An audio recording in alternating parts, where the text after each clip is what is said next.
Hey, so I decided to make a tutorial slash overview of what I did and be more detailed of when I was building the VORON 2.4 3D printer. This is going to be part 1 of the whole series. So first off is the frame. It consists of 8 bars that form a cube-like shape. I had to screw them together and make sure that none of the sides of the frame are poking out to make it even. For some parts to even fit better or to make it look more sleek. After that was done, I started from the bottom of the inside of the 3D printer. I put 4 Tnuts into the frame slash bars, 2 in the front and 2 in the back. I had to measure out the distances to make them even and put them in. The Tnuts are seriously my enemy. They never fit into the bars. They pop out most of the time and they get really annoying at times. After I put the Tnuts in, I started screwing in the 2 bars that would hold the bed. They were vertically screwed in, and I didn't screw them all the way in, just in case the bars were lopsided and not actually equal. The adjustments were done, and after I started working on the bed instead of the bottom casing or the movable rails, because I knew the bed would take a long time. Sophia, what do you mean by a long time? Well, I do actually mean a long time. So I firstly sticked on a magnetic black mat, and I did it in increments at a time to make sure there wasn't any rollers strapped inside. I also did an upside down motion with my random gift card from the inside to the outside to push all the air out. Then I turned the bed around and started putting the thermal mat. I had to measure out where was the middle, and just like the magnetic black mat, I did the same movement to get out any air that may be trapped inside. Also, a reason why air bubbles are such a big no-no is because they always mess up everything. It can make the heat only one side since the other has an air bubble, or with the magnetic black paint, it can make prints uneven and mess them up a lot because of the difference in height. After the thermal mat was on, this is the part where things become very messy and would take a long time. I take a certain amount of exterior metal plating, not all of it, and make sure it was equal on all 4 sides. I got some red RTX silicone glue, which is very strong, and very stinky, like holy guacamole. It was so stinky that it filled up the whole room. My nose hairs were burning.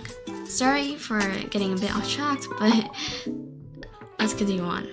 So I spread the red RTX silicone glue in between the thermal pad and the tape, making sure it wasn't too thick or thin, and making sure it was the same thickness of spread.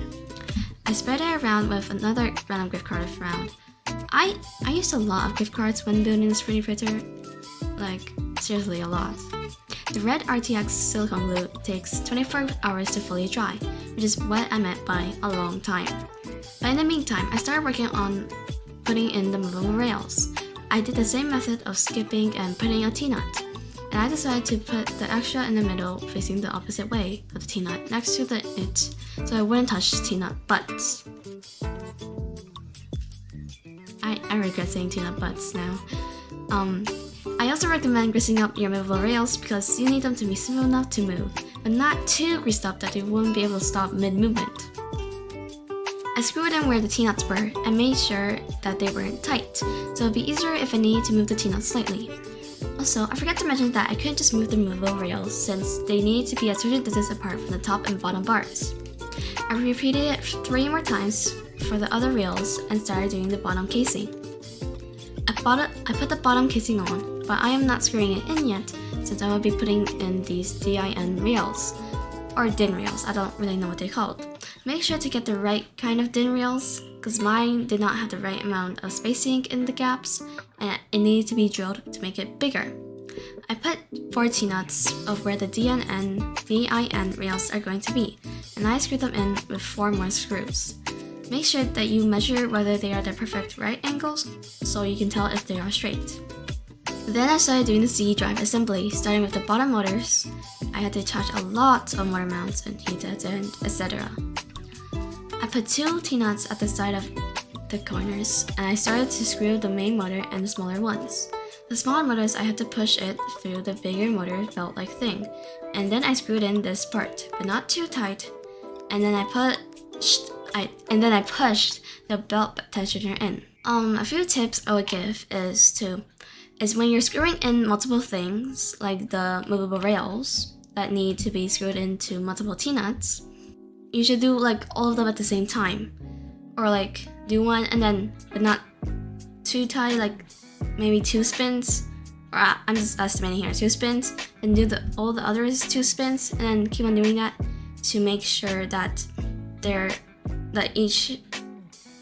the whole area is tight at the same limit, because you don't want them to be bending or breaking or creaking or anything.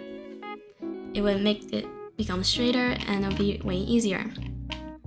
Another thing is, when you're soldering heat sets into 3D printed parts, make sure to always wear gloves. I know this is like a kind of simple tip, but I always forget to wear gloves.